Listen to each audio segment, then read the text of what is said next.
Welcome students. In our last lecture, we have seen the characteristics of third order reactions, namely nature of graph, unit of reaction rate constant, and half-life time. In continuation with our first chapter, that is chemical kinetics,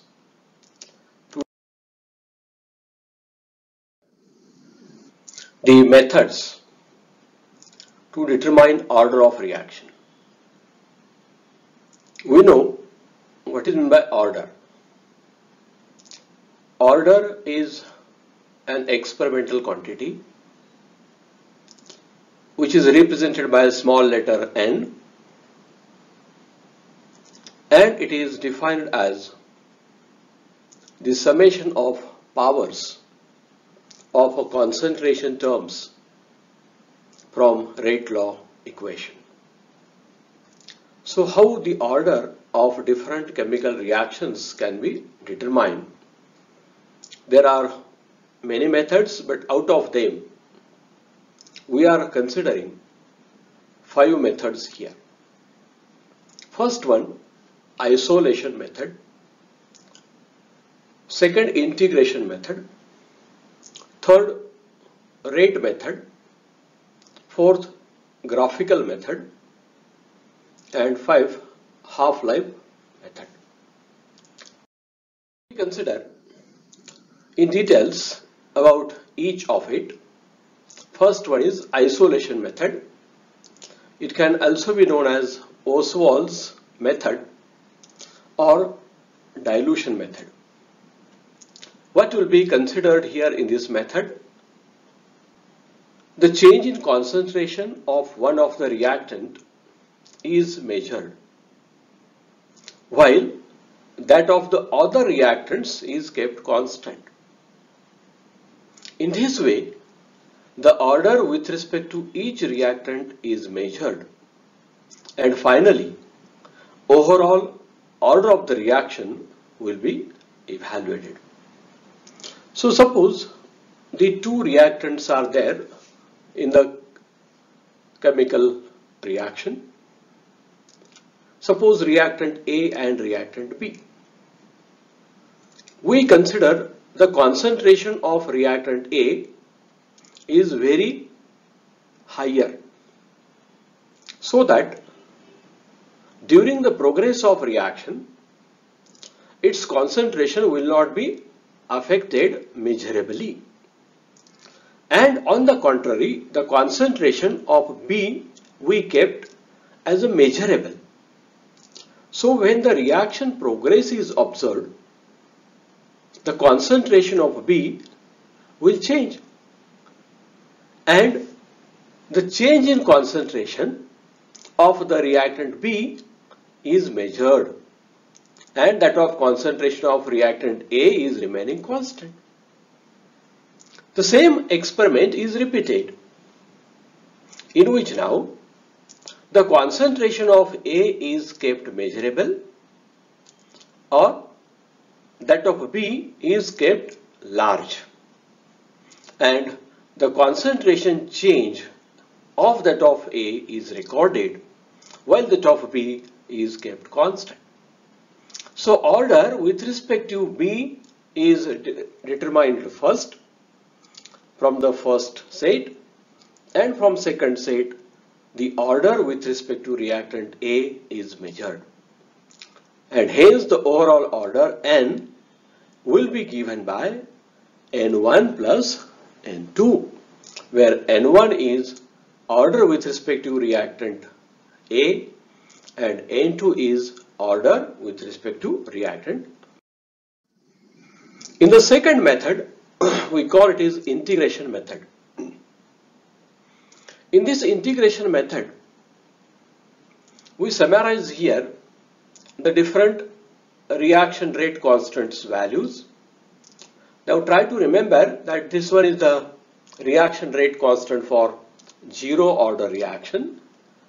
This is the equation for first order reaction, this that for second order reactions with equal initial concentrations.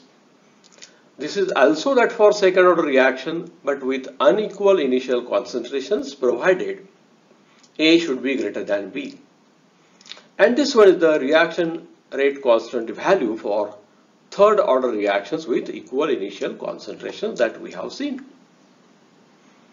So for the given experiment, the readings are tabulated in the tabulated form, so that we get the value of x, we get the various values of time, we get the various values of a minus x, we get the various values of a minus b, a minus x, b minus x, 2a minus x, a minus x bracket square. And by using the data, means tabulated form of readings, we call it is data. We substitute the data in these equations. Equation number 1, 2, 3, 4 and 5. And we try to evaluate the value of K0 for series of readings at different time intervals. Similarly, repeating it for second, third, fourth and other equations, and find out whether the values of reaction rate constants for which of these formulas is remaining constant. Is remaining constant means the same values repeated form that we can observe. If it is observed for the first equation, the reaction order is 0. If the values of K1 evaluated are constant for second equation, while they are different for the remaining equation, then the order of the reaction is 1. So in this fashion, the order of reaction is evaluated by integration method. The third method is rate method or differential method. Again, here in this method, the experiment is repeated twice. In first set or in the first case, one concentration is taken that is known, and the same reaction is repeated in the second set in which the concentration of reactant is different than that in the first set. So we call the concentration of reactant in the first set is C1, concentration of reactant in the second set is C2. Rate for first set is R1 and that for second set is R2. So R1 is dx by dt suffix 1 and R2 is dx by dt suffix 2. We can take the ratio of these two equations and we get the form as R1 upon R2 equal to C1 upon C2 raised to n. If we solve this equation by taking logarithm to both sides, we get log of R1 minus log of R2 is equal to n times log of C1 minus log of C2.